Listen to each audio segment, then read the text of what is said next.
Hello and welcome to this video. In the recent times I streamed some rounds of Houston Generals and I noticed that there is a general interest in the game, but the barrier of entry is quite high. In reaction I made this video to help newbies on their first steps, but maybe even veterans can learn the same. Houston Generals isn't just a shooter but also a strategy game, but more of that later. 1.1. The main menu. It's important to notice that there's a Steam version, but also a browser version of Houston Generals. In general, and purely from my perspective, the browser version seems to be a bit more stable, while the Steam version is more performant and easier to use. From a functional perspective, both are the same. On the upper right corner, the three currencies of the game are displayed. Credits are earned in any kind of battle and are used to buy weapons, equipment, soldiers and even veteran days. Warfonds are in the current patch version Cylinder only earned in war battles, but also only affect the war. They are meant to buy and fund attack units. Gold is the real life currency of the game, but because of the shifting exchange factor it should be used wisely. Houston Generals is a free-to-play game, therefore there's not only an in-game currency but also the aforementioned gold currency which can be bought in exchange for real money. Also there's a premium membership here called Veteran. Those memberships are buyable in 1, 30 and 90 day steps, currently with gold but also with credits. As usual, as long as the membership is more efficient the cost usage factor. Besides several kinds of experience bonuses which make life easier, there's also a tiny pay to win component. The second badge which gives you a real advantage over free to play player. The other buttons in fast forward. The bottom left corner shows reports about repair builds and battle reports. Further there is a global chat, a basic communication system, the friend list and the squad function. The upper right corner brings access to the ultra basic tutorial which gives 2000 credits, further the leaderboard, account management, a mute button, the option menu and the quit button. The button in the bottom right corner is for renaming soldiers. 1.2. The soldier. In the middle of the screen there is one soldier displayed. A new account owns 3 of those, one for each faction in the game. Germans, Americans and Russians. With further progressing in the game it will be necessary for various reasons to get more soldiers in the store. Soldiers are here the loadouts in battles, those needs to get leveled up one by one. Personally I see this as very inconvenient. It is possible to name individual soldiers, but this has no tactical value. On the right side of the soldier the current loadout is displayed. In the beginning there is only a limited amount of options which opens up later in the game. Important to know, each byte weapon can only be used on the assigned soldier. Reassigning a used MP to a new soldier isn't possible. This sounds illogical and impractical, but is a matter of fact. The amount of carried equipment is measured in equipment points. A normal infantry soldier owns 10 of those. It is possible to carry additional ammunition which takes up another equipment point. With a veteran membership, a fourth weapon slot is unlocked, but the overall equipment points stay the same, so this has no bigger use. As more carried equipment a soldier has, as less endurance he has.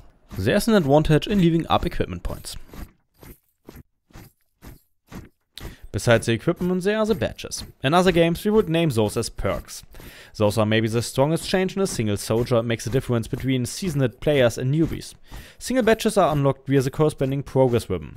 Because of the huge impact of badges, a premium membership is here extra useful, cause it technically doubles the impact of them. No, it's not possible to equip the same badge twice. It is also possible to finish ribbon levels with credits or gold, but this is rather costly, so it's more an option for seasoned veterans.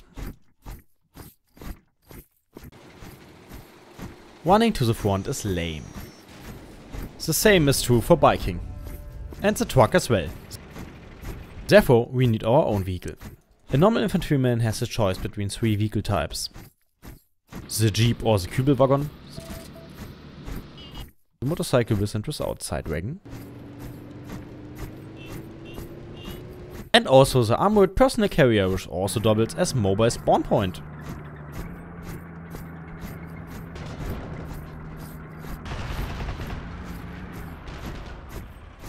Between the factions there are small differences. The APC of the German side is a bit more streamlined, is actually a command vehicle, while the American and Russian solution looks like a lunchbox. On a side note, the driving physics in the game are questionable. The developer knows about this. Comment is here that network coding is hard. This can be taken as error one once. To unlock the first vehicle, the Jeep or Kübelwagen, the driver ribbon on rank 3 is needed. As dumb as that might sound, to unlock vehicles one needs prior experience with vehicles.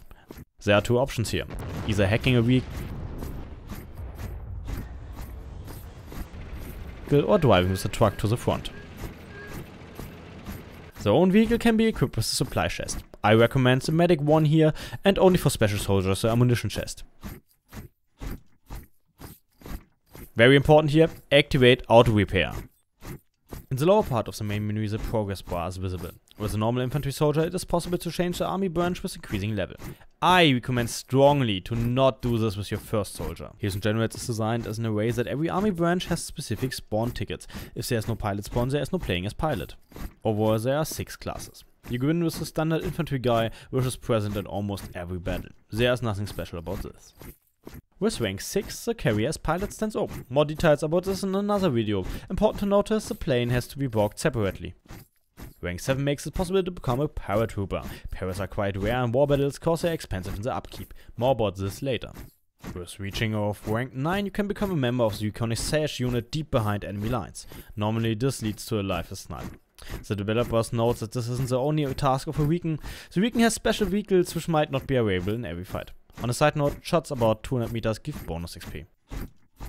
A bit more complicated is the tank driver, which is already available with level 5. Like the pilot, the tank driver has to buy his vehicles separately, but there are also 4 different kinds of tanks, which are unlocked one by one. Light, mediums, heavies and tank destroyer. In most battles there are only 1 or 2 types of tanks available, also there are different tiers for every class. The last one is usually the best. Unlocking tanks is only dependent on the tank assault rhythm, therefore it is possible to level through to a Tiger with a Panzer 1. In war battles, tanks that are not the best of their tier are widely hated, especially by the commanding generals cause they are a waste of resources. With rank 18, a soldier can be promoted to a general. Generals cannot participate in first-person battles. The entire equipment of a general goes to the stash and can be used by a new soldier as long as those fulfill the individual parameters. At last, it should be noticed that soldiers can be bought directly as one distinct class in the shop. Those cannot change the army branch. Therefore, a bought tank driver will always be a tank driver. The individual weapons and badges need to be unlocked separately. Therefore, it's not very wise to buy an academy paratrooper while an academy trained Recon is already effective with a starting gun. Also important is to buy here sensefully. So is a rank 1 Recon 440k, while for only 39k more a lieutenant is already available. That brings a lot more salary and already owns a command point. 1.3 Progress and Credits. As already mentioned, the soldier earns experience in every battle. With the current patch version Cylinder, a minute-based salary system got introduced. This means that for every minute the soldier is alive, he earns credits according to his rank. Additional experience is awarded for the destruction of enemy heavy equipment or the winning of matches. The same is true for credits. In war battles there is also an additional experience boost. This leads to more frustration for all participating players. New players who want to level up faster die a lot more against high-grade enemies. At the same time, war-changing equipment gets wasted in an unexperienced hand.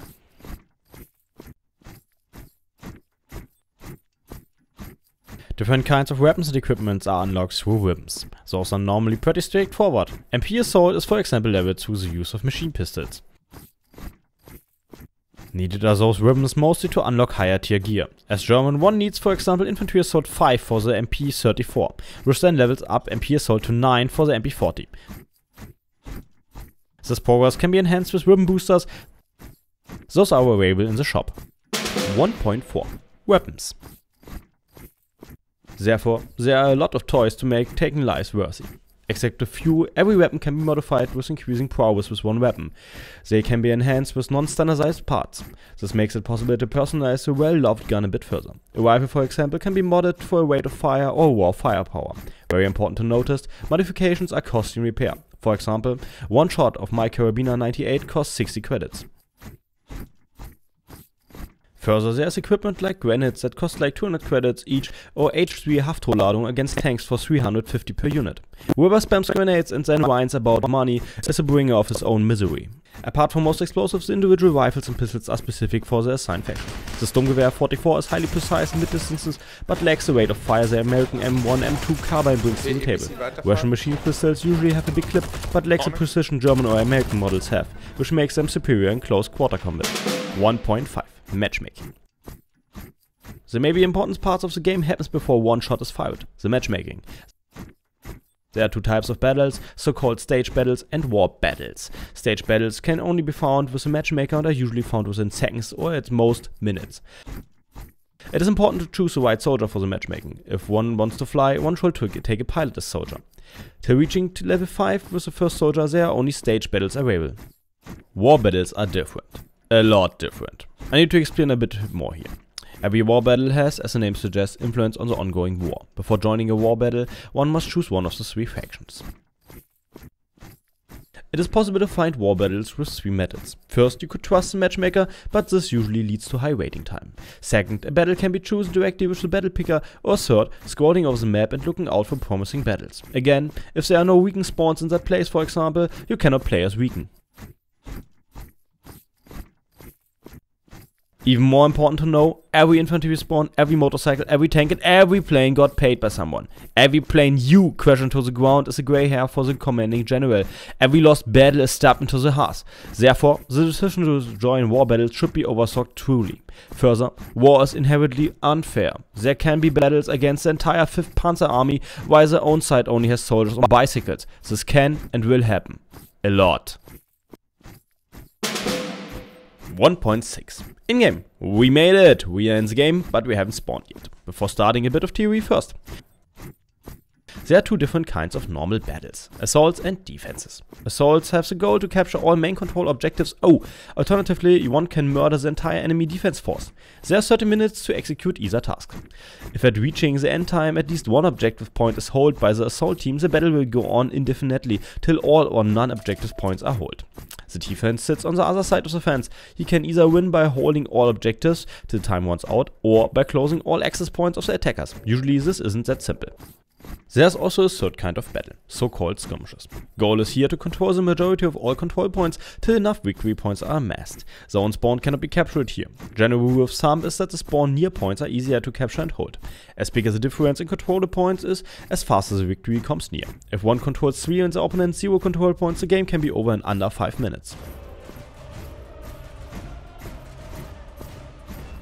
It's time to go into the game. But wait! In the lower right corner we can see to which troop we belong. As infantry soldier, our main interest is to know if we are in a motorized troop or not. It is helpful to memorize the signs for motorized guards and infantry. Motorized infantry can spawn jeeps or Kübelwaggons, while motorized guards have motorcycles. If the student soldier doesn't own the motorcycle, he cannot spawn with one. A bit higher, the accumulated amount of spawns is displayed. If the Kübelwaggon spawns are depleted, it's not possible to spawn with one. Further troops are assigned to certain lines. There can be situations where jeeps are only be available on the A line, while the B line ones on foot. As defenders, this is of lesser interest. On the left side we can see as which soldier we play. Soldiers are the loadout in the game, therefore it should be checked if the MP soldier is appropriate for long distance fights. Finally, we have chosen a unit, the soldier is correct, it is spawning time. For that we choose a point of desire and we are prompted with the question to either spawn on foot or with a vehicle. And that's it, the battle may begin. Little special rule, it is possible to spawn on friendly vehicles for a short time. This saves up valuable spawn tickets and will assure the love of the commanding general. If a point is in conflict, it is not possible to spawn at this position. It is either needed to wait a bit or to choose another spawning point.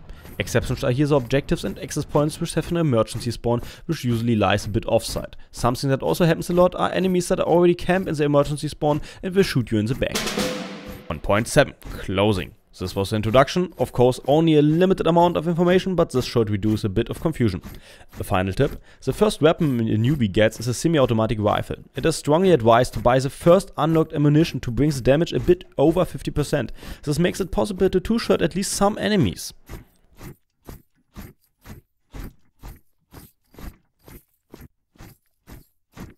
If you weren't scared too much by the German accent, feel free to leave a thumbs up, comments are also highly appreciated. For improvement or wishes for more videos of the series are also highly appreciated.